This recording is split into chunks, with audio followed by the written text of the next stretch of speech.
This is the third week of our series, Deep Roots, Wild Branches, where we've invited people to share what is anchoring. Please be seated. I'm sorry. Please be seated. Where we've invited people to share what is anchoring their faith and also what is pushing their faith. Where do they see their faith rising and growing in new and different ways? And this week's speaker is Nell Braxton Gibson. Nell is a lifelong civil rights activist. She's an Episcopal leader and advocate for justice. So I'm going to read just kind of the basic stuff, and then I'm going to tell you my little story. She was raised in the Jim Crow South. She joined the student movement while at Spelman College and later helped lead efforts against apartheid. Nell is the author of her highly acclaimed memoir, Too Proud to Bend. She broke barriers as the first woman on the board of trustees at Berkeley Divinity School at Yale and served in key roles within the Episcopal Church and National Council of Churches. She's been honored with numerous national awards. She continues to be recognized for her unyielding commitment to justice, reparations, and the empowerment of marginalized communities. So that's some of the little details of who she is and who she's been.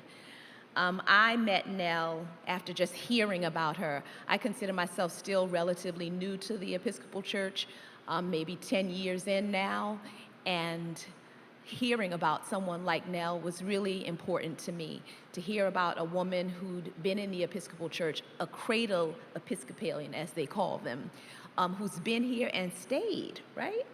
So I wanted to meet this woman. I didn't get to have my chance to do that until maybe 2 years ago. I was preaching down at St. Mark's where she's a member, and I was telling Ian today, I was kind of fangirling her. I was kind of like, how do I get to maybe have a moment and talk with her? I'm sure I was so awkward that day, but I did get to meet her that day and subsequently had the opportunity to travel to the Equal Justice Initiative, the legacy sites, when we did the pilgrimage maybe 2 years ago now. And then I had my little moments of kind of sidling up to her and having a few words, and we walked across the Edmund Pettus Bridge together, and I took pictures, and I even sent her pictures of her that I was taking of her while I was watching her. So yeah, I'm fangirling. I am delighted to have her here and for her to share with you this morning. She is a wealth of wisdom and grace. You'll get to see that yourself. Please welcome Nell Gibson.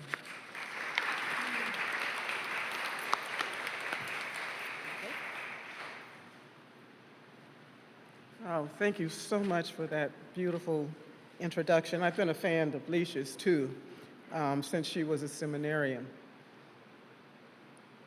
I'm going to start today. I've been asked to share my journey with you in the Episcopal Church.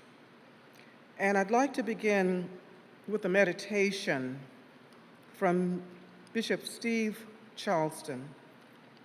He has a book of meditations called Spirit Wheel. And the meditation I'm going to begin with is called Ancestors' Blessing. Bishop Charleston is a Native American and a member of the Choctaw Nation. The meditation begins, "Last night, I thought I heard the drum sounding far away like distant thunder, but steady as a heartbeat. The heartbeat we have danced to for generations. Hearing that drumbeat made me feel better. I knew that it must mean that my ancestors are dancing in heaven, dancing the old dances that have bound my people together since time began. They are trying to help us just when our need is greatest. And if they are dancing, then the grace they are sending us has begun falling. Falling all around us, falling like starlight, drifting down to give us strength, wisdom, and hope. And although I do not know the tradition of the people who have gone before in your culture, I'm sure they are dancing for us too.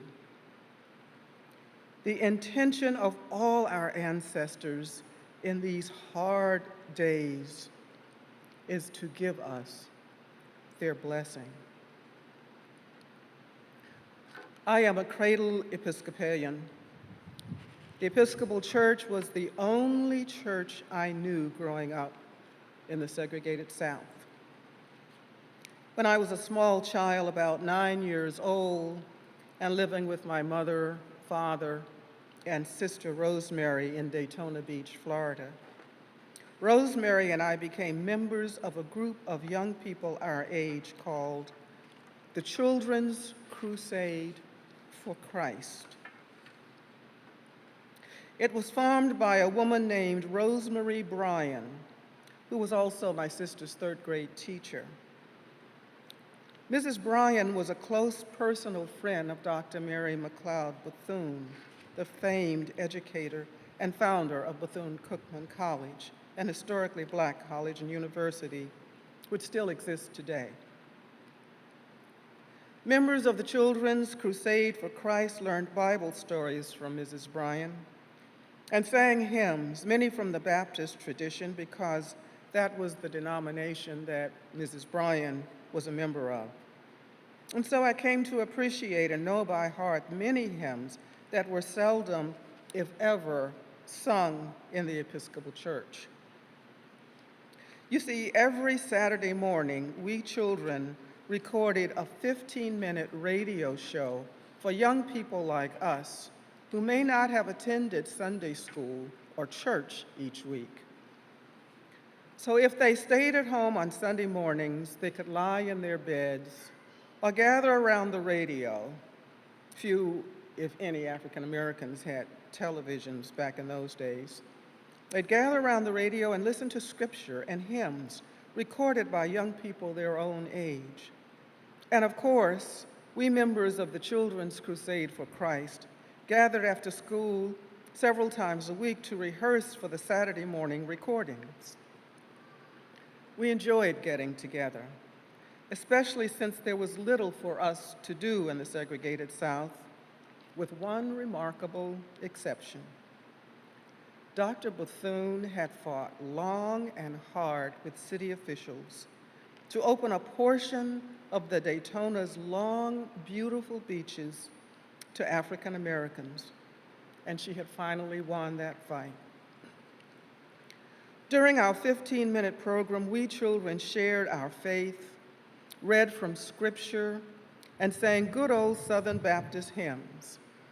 We loved it, realizing that living in a completely black culture and learning black history made us feel as if it were a treasured history that only we could claim.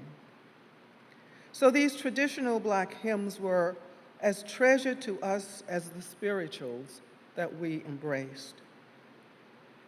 When you are small and you live in a totally black society sharing rich black history and spirituals that date back to slavery, you are made to feel really special, as if you are helping to preserve part of history, your history. And your teachers and friends and parents all reinforce those feelings. And so even though as Episcopalians we were surrounded by black Southern Baptists, we soaked up the history of our people right along with the Baptist hymns. And thanks to the Children's Crusade for Christ, I was anchored in the friendship of young people who became my companions along the way. We shared our Christian experiences as children in the things we believed in, the reasons and ways we believed, and how we experienced God from a variety of religious backgrounds. I always knew God was with me, felt the power and presence of God from that early age.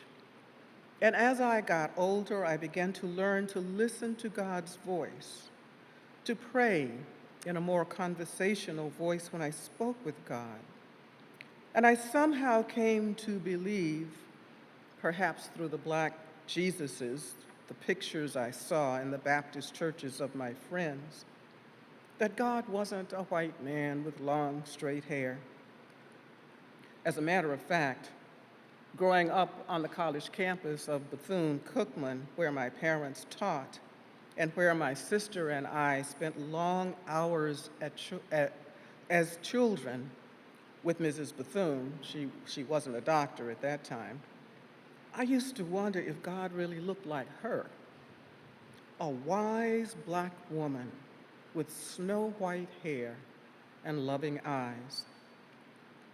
And even though we were surrounded by Black Southern Baptists, many of the professionals who worked on the college campuses where my parents taught were Episcopalians, because there always seemed to be an Episcopal church near a Black college.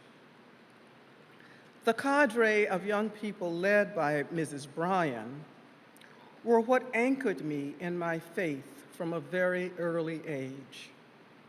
The Children's Crusade for Christ gave me the confidence that God was and would always be with me, and that I could talk to God at any time. Mrs. Bryan was a close personal friend of Mrs. Bethune's and was also my sister's third grade teacher. She used to tell us stories about Jesus as if he were a little boy our age, going through life and dealing with temptations the same as we did. When she spoke of Jesus' temptation in the desert, she made it a story of two little boys, little Jesus and little Satan. Of little Satan tempting little Jesus with the promise of toys and goodies and all the things we children liked when we were small. And so we could understand how we ourselves could be tempted to do naughty things the children our age were doing. And the stories became more alive and real to us. We came to see Jesus as a child, just like us, who eventually grew up to be a good man, as hopefully we would also grow up to be good and responsible adults. In those days, I sometimes went to church with my friends after sleepovers at their homes. Many of them were not Episcopalians, and I was fascinated by the loud music and shouting, so different from what I thought was the regalness of my own liturgy and hymns, even though I knew God was present in all worship. But I lived in the Black Southern Bible Belt, and that had a special kind of worship. Most of the friends I had who were not Episcopalians were Baptist, Methodist, or Roman Catholic. From my earliest days, possibly due to the influence of Mrs. Bryan and Mrs. Bethune, I felt as if God spoke to me either directly or through my ancestors. And I always listened attentively when that experience occurred. So it wasn't difficult to have that same experience as I grew older. To this day, I still have conversations, even when I'm angry. Archbishop Desmond Tutu was a close personal friend of mine, and I remember telling him when my son died how angry I was with God. He responded, it's all right to be angry with God. God is great enough to handle your anger. I've never forgotten that. I remember thinking at the time how much sense that made. Of course, I thought, even my parents, as small as they are compared to God, can handle my anger. Of course God can. And so I came to appreciate my relationship with God in a more expansive way.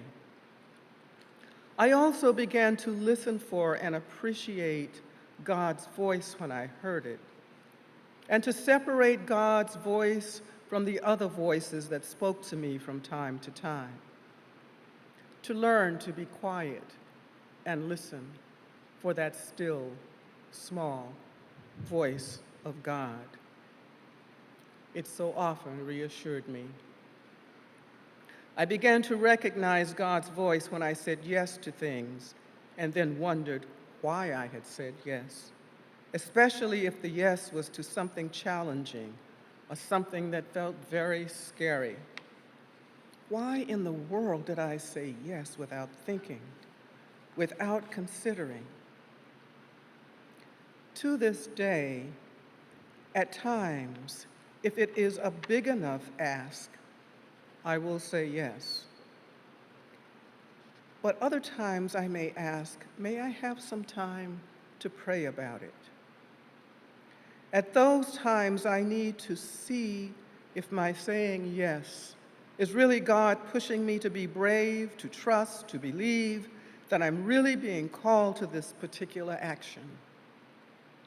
Even so, many times after I've said yes, I second-guess myself. Why did I say yes? And the answer comes back to me, because God led you to say yes, even though you may not understand why. And at times when I've said no and should have said yes, believe me, God lets me know that too. I pretty much know when God is speaking to me, even though saying yes may be difficult. And I say yes anyhow because I recognize God's voice in the midst of my own doubts. And I have the faith, hope, and trust that God will lead me through the things I don't understand. Because I realize faith is the ability to trust God. I rely on daily meditation and scripture to get me through each day. And if there are days when my morning begins in a big rush, like trying to get ready to take a 4 a.m. plane, and I don't have the usual time for my morning prayers, I pray in the middle of the day. And if I forget, something is bound to happen to remind me, you haven't spoken with God today. And I take a moment to have a short talk with God, which seems to bring things back into their proper perspective. My reading of the tract Daily Word helps center me each day. Sometimes I also read additional scripture, and then I say my daily prayers. I have 2 full pages of the names of family and friends I pray for by name, in addition to prayers for this country, for immigrants, refugees, the sick, the poor, oppressed people, the countries at war, world peace, care for and protection of our planet, and on, including for my own guidance along the way, my own hopes, my own struggles and dreams. The spirituality I felt drawn to as a child is innate and has remained with me throughout my life. In many ways, I have continued to live as if I am still a member of the Children's Crusade for Christ, combined with the Episcopal Church upbringing I shared with friends. And it was the Episcopal Church space provided by Father Scott, the Episcopal Church chaplain, when I was a Spelman college student, who opened Canterbury House in order for us to have a place as college students to hold planning meetings and methods for confrontation between us and city government officials, store owners, and local police that drew me into the civil rights movement. And for those of you who may not know, Canterbury House was a gathering spot, usually a small house, where the Episcopal Church students and their friends could gather, plan, talk, and sometimes just have pizza and sodas. In Atlanta, the meetings centered around civil rights demonstrations. In Sacramento, California, they centered around our own personal spirituality and the needs of the poor in our area. One of my most transformative experiences as an Episcopalian was my involvement in the civil rights movement as a student in the 1960s. Jim Murray, my childhood playmate from Austin, Texas, was a senior at Morehouse when I was a sophomore at Spelman. And he got me to attend my first student movement meeting, which took place at Canterbury House after Vespers. I still have close personal friends from those days. The spirituality I felt as a child and as a young adult feels innate and has remained with me throughout my life. My experience in the Children's Crusade for Christ, my experience in the Episcopal Church, shared with childhood friends, my parents' strong faith and active roles in the Episcopal Church as lectors, acolyte, altar guild members, set examples of how one lives out one's faith. So I was encouraged and supported in all my church endeavors. When I was a college student, the Episcopal Church sent me on my first trip to Africa to help build an Anglican seminary in Dodoma, Tanzania. That seminary is still in operation today. Bishop Kathy Roscom told me she visited it when she was in Tanzania a few years ago. How could I not be completely anchored and transformed by a church that has given me so many incredible growth and Christian faith experiences? I am such a better person for the opportunities my church provided for me. I remember after sharing with a friend from another denomination some of the needs in East and South Africa when it came to HIV/AIDS. She had seen my work in the United States and now was experiencing it in parts of Africa. I received such a warm welcome everywhere we went that one night, as she and I sat looking at a gorgeous yellow moon hung low over the East African mountains, she turned to me and said, "Nell, your church loves you." I had never seen myself or my church in that light, and I don't know what she was comparing what she saw to other denominations. The only response I could possibly give, though, was, "And I love my church." How could I not?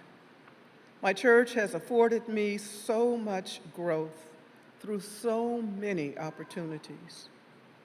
I would never be the person I have become without the love and support of the Episcopal Church.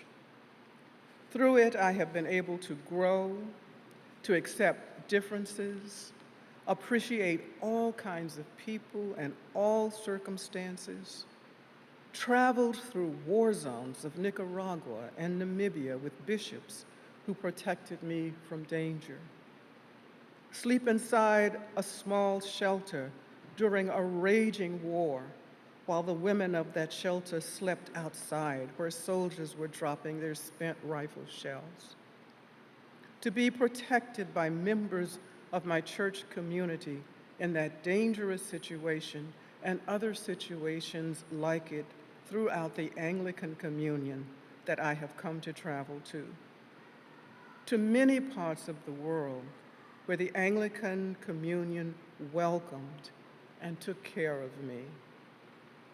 I am blessed to be a member of the Anglican communion and the Episcopal Church, and blessed to have made my journey as a Christian in the church that loves me and one that I have loved back.